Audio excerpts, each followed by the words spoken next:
Okay, great. So thanks, Chris. I'm Aaron Trichek with Real-Time Research in Bend, Oregon. And I'm here to talk about our monitoring results on East Sand Island and the bridges in the estuary for 2018. After I figure out how this works. First, I want to acknowledge James Tennyson and Paula our project biologists who were in the estuary from March through October doing the monitoring for this project.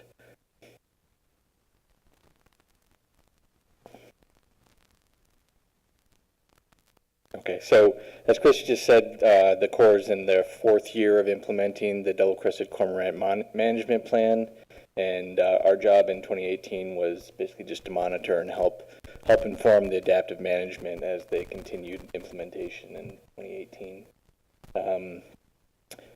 Monitoring on East Sand Island consisted of 15 weekly surveys at East Sand Island with concurrent aerial imagery acquisition. We also deployed a number of trail cams throughout the colony that allowed us to observe the colony in real time from the comfort of our office 24/7. At Astoria-Megler Bridge, we conducted 15 boat-based nest counts as well as 6 roost surveys from the Astoria waterfront. And at Longview Bridge, we conducted 6 boat-based nest counts approximately every 2 weeks for the duration of the breeding season. So this slide shows East Sand Island. The idea that in this year of the management plan was to restrict the habitat available to the cormorants for breeding in 2018. So a fence was built where the red line is on this image, and the idea was to prevent cormorants from nesting east of the fence and leave the area west of the fence for breeding. Once the fence was in position, we relocated one of the observation blinds from the traditional colony to the southeast end of the fence so that we could observe the colony as best we could. The birds showed up sometime around mid-April. Once they showed up, Wildlife Services began actively dissuading the birds from the areas east of the fence and pushing prospecting birds to the west side of the fence. The area of available habitat was approximately 1.2 acres, and assuming nest density of 1.1 nests per square meter, which is what we've seen historically from the cormorants on East Sand Island, that would leave capacity for approximately 5,400 nests. That would be both double-crested and brants who cohabitate. With the arrival of the cormorants came the arrival of the bald eagles, as Dan talked about with the tern colony. The bald eagles were a real menace to the cormorants again this year. The cormorants came to the estuary a little bit later than they have historically, and then they succeeded in setting up their colony quite a bit later than historically, primarily due to the pressure from the eagles. We started our aerial mapping flights and surveys on May 22nd and then continued at least once a week for the duration of the breeding season. This is an oblique image from one of our early drone flights. I think it was May 30th, and it shows the colony. We're on the east side of the fence looking over the observation or the privacy fence, looking out towards the west tip. This is just a schematic that shows our general workflow for how we generate our colony metrics. We use I should find some notes for this one. So in a nutshell, it's a remote sensing process at this point. We use a non-invasive drone to collect aerial imagery of the colony, orthorectify the imagery into a single mosaic image, and then run it through an automated feature extraction process to basically digitize individual birds. Then there's a manual inspection component where we QC that and integrate our biologist field data to differentiate species. The brants and the double-cresteds co-nest together, as well as identify loafing versus birds on nests. I should say with that process, with the advent of this imagery that we're getting with drones and with big improvements in the machine learning software that we have available, this automated process is coming along in leaps and bounds, and it's super exciting to me personally. We're not quite there. We still need biologists, but we're working on we're working on it. So these are our weekly nest counts for the season. Again, the eagle pressure from the onset of the colony all the way up until, for some reason, it was July 4th that the eagles kind of took off. I went back and looked at our disturbance rates, and on as late as July 3rd, we had disturbance rates of 3 per hour. Our average during the course of this period was 2 per hour, but it was pretty much constant harassment from the eagles. So starting with our first flight in May 22nd all the way through our flight on July 3rd, the cormorants would get on the colony, start to set up, and then there would be basically a collapse where the eagles would pillage the colony. So it was a bunch of mini failures of the colony up until the eagles left. Eventually, when the eagles did leave around July 4th, the colony started to build in earnest, and we reached our peak colony size of 3,672 nests on July 25th. Oops. There we go. This slide shows the colony area of our July 25 peak. I don't know if you can see the rose areas there or not. I know where they are, so I can see them. But anyway, the blue areas are the double-crested colony area, and the rose areas are the Brandt's colony area. Double-crested colony was about 0.8 acres, and that took up about 65% of the available habitat provided west of the privacy fence. We calculated the productivity for 2018 to be 1.8 chicks per nest. That's in line with productivity that we've seen historically from 97 through 2014. And one thing that's worth noting is that the colony was very asynchronous because of all of the eagle harassment. There were a handful of nests that persisted from these early nest attempts that did actually hatch chicks, and just a handful along the fence here, and then a handful on the riprap close to the fence. But the majority of the colony, this whole central area as well as all the way out the jetty, those areas didn't have nests till as late as, or didn't have eggs until as late as even August. Actually, I think I have a picture here that shows, yeah, this picture just sort of demonstrates that. We have in the foreground a clutch of, I guess we've got three juveniles there that our biologists estimate to be between 2 and 3 weeks old, and just behind them we see another bird that's still on eggs. I'm going to skip this because it's a video that shows the nest chronology, and I can't control it with this pointer. So putting this year's breeding numbers in the context of what we've seen dating back to 1997.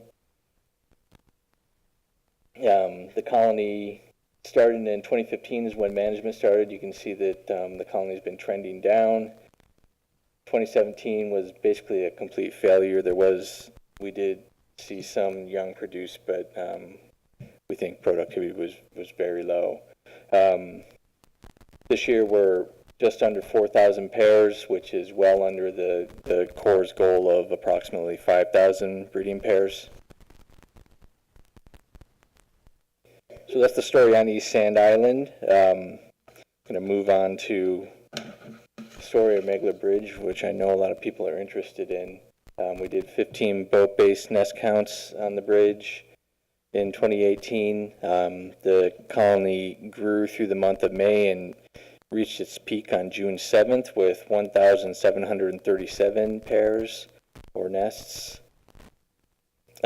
Productivity, we estimated, I don't think anyone has done productivity for Astoria-Megler Bridge previously, or not that I know of at least, but we took a crack at it this year and are estimating productivity to be 2.7 chicks per nest. Putting that into context for the full period that double-crested cormorants have been nesting on Astoria-Megler, dating back to 2004, which is when they were first documented breeding there. Our high count this year of 1,734 nests is more than double what we saw in 2017. 2017, our high count was 834. Oops, I'll go back there. One thing that's pretty interesting to me about the bridge is just how much habitat is left and how much room there is for the colony to grow if the birds continue to have a hard time making it happen on East Sand Island. They did nest in a couple new areas this year, but most of the increase in the colony size was achieved by just nesting in areas that they've already used, but just doing it more densely. It's really hard to predict how many pairs we could fit on the bridge, but if someone was convinced that we could triple the colony, I would believe them in terms of available habitat. It's just really hard to know what a cormorant is going to look at and say, oh, I can nest on that. So there's a lot of habitat left there. Moving upriver about 50 miles to Longview Bridge, our high count came on May 4th with 201 nests or breeding pairs. That's about a 25% increase from 2017. And now I think we're running out of time, but quickly to summarize, on East Sand Island, the colony was late in forming. There was a significant bald eagle presence there that pushed back breeding even further and certainly prevented some breeding. Our high count was just over 3,600 pairs, and productivity was normal, or what we think of as normal, at about 1.8 chicks per nest. At the bridges, Astoria-Megler grew by more than 100% this year. Longview grew by 25%, and we think that there's significant additional habitat at both sites. For the population in general, Chris went into this in depth, so just to summarize, the breeding population this year was much higher than it was in 2017, primarily because the colony pretty much failed last year, and we're still well below the management goals and the management plan. Regional monitoring wasn't conducted as part of this study, but it would be super interesting to find out where the birds that have left the estuary have gone. That's it. If you have any questions, I'd be happy to try to answer them.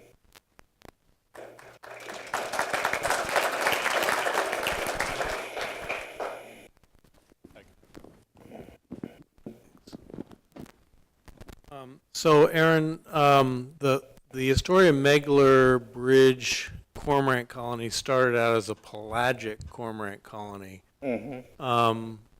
Any idea how many pelagic cormorants are still out there? Have they all been displaced by double-crested cormorants, or is it still a pelagic cormorant colony? We still have pelagics there, and but the numbers that you reported don't include pelagic. Right. So we have that data. I just don't know what it is off the top of my head. Okay. But they're still breeding there. Yeah. We actually had a Brant's breed on the Astoria-Megler this year for the first time as well on one of the cribs.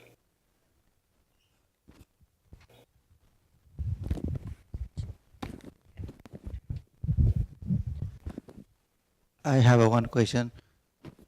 So in general, what you found that there is a variation, spatial variation of the abundance, but how about in the regional scale? Is the population increasing or decreasing? Overall. Yeah. Is Michelle still here? She is not. Michelle would be the one to answer that.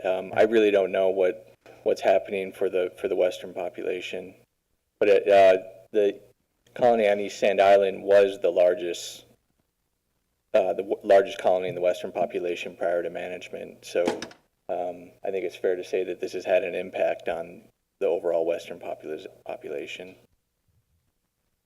And Michelle McDowell would be the person to answer that because she's keeping tallies on that.